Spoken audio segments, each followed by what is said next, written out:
I'm going to defend Chansiri a bit, but not too much. Sort of indirectly. You can say whatever you want, mate. He's made mistakes for sure. No question on that. But I think an awful lot of people are missing the elephant in the room, which is Garry Monk. Garry Monk is the guy that wrecked the club for me. I can't think of a manager.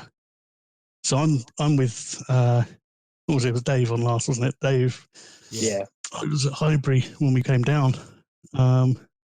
So. Another 3-3 as well. Yeah, Bergkamp missing sitters. It was great.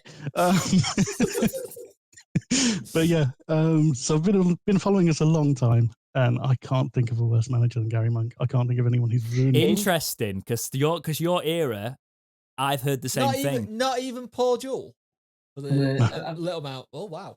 Do you know that the fan back through it? Go on, Karen. No, go on, mate. Go on. It's not about us. The other managers, and they all have kind of failings here and there. So even like another one I didn't think was, they're all kind of like, they've got the things that are wrong, but they don't fail at everything. Yeah. And Garry Monk to me has absolutely stuffed everything up, and not just for him. We're going to be dealing with Garry Monk fallout for years now. To me, because it's massive. Because like I've got everybody from that era, apart from Punk, funnily enough, that I've spoke to, doesn't like Garry Monk. And I don't know if it's his style, because for me, I thought his emphasis, I liked the way he played football, but it just never worked. I liked his idea of playing football. you know, his idea was great. The execution was awful. And that, in a nutshell, is it, Dex? Yeah.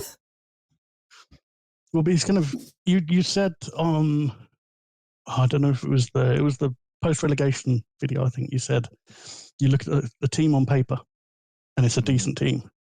But the team on paper isn't the team that's in the players' heads. And the reason there's a disconnect between that is Garry Monk for me. Like he spent half of last year doing press conferences going, I take responsibility, but the players weren't good enough.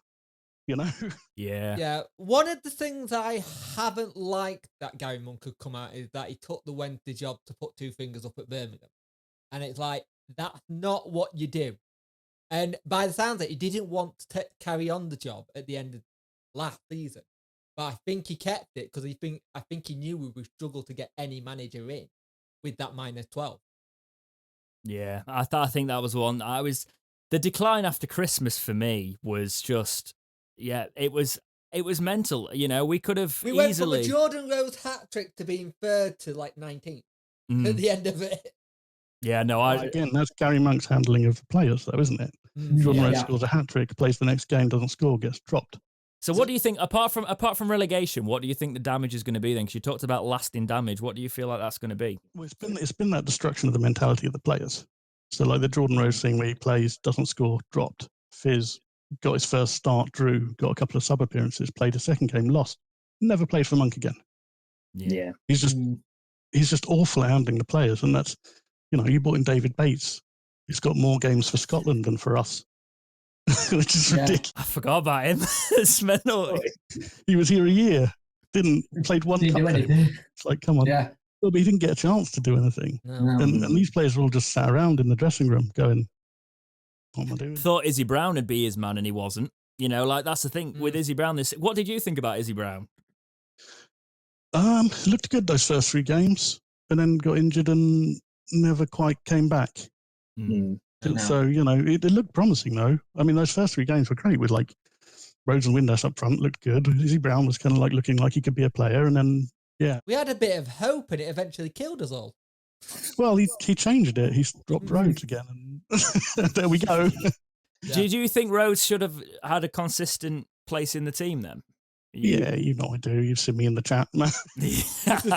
Yeah, I'm baiting you a little bit there, mate. I want you to develop. So do you think Rhodes is still the player he was, or do you think he's still got signs of it in there? I think he showed it in Derby.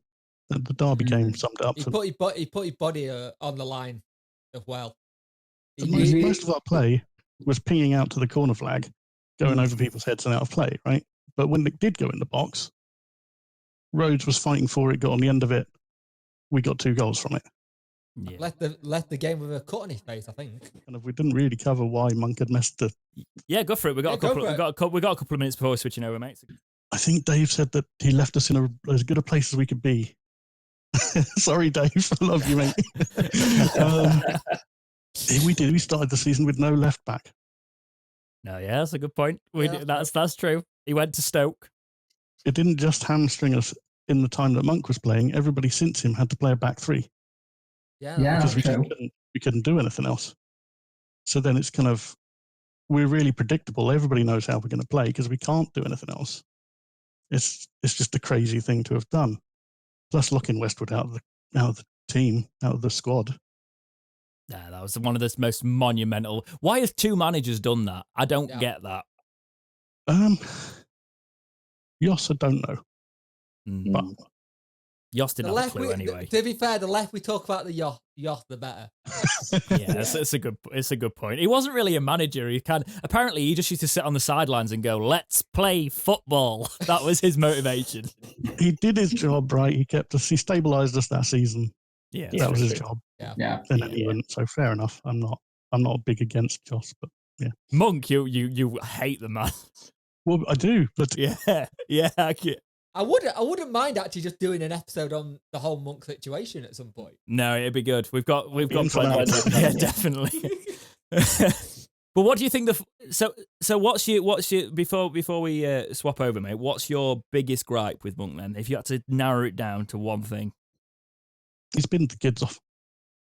Yeah. The number of youth players that he let go.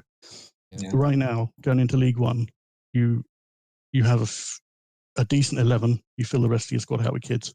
That's how you afford to do it. Yeah. But Monk's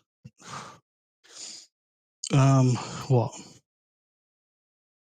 Kirby, Stobbs, O'Grady, Preslov Borikov, Fraser Preston, Freddie Nielsen.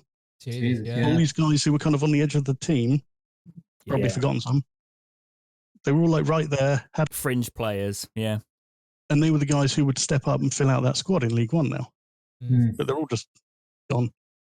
It does. There is. That's what I mean by it. Kind of, we're going to be paying for this for a while because now we have no sort of experienced players to step up into the squad. I see that because, to be fair, that could be a reason that the younger players are disrespecting not disrespect, but not. Why would Uragidi stay if he's seen all of the people that he was in the team with his team? Just get binned off. Club don't care because Monk just got rid of them. No, fair. Is Uragidi going to commit? No, probably not. He didn't see any commitment to the guys around him, his mates, when he was playing. No, I get that's a really good point. Actually, that is a really good point to end that segment on. But the one thing I will say, mate, is if we're ever doing giveaways, I'll make sure if there's ever a Garry Monk t-shirt giveaway that you're high on the line on the channel.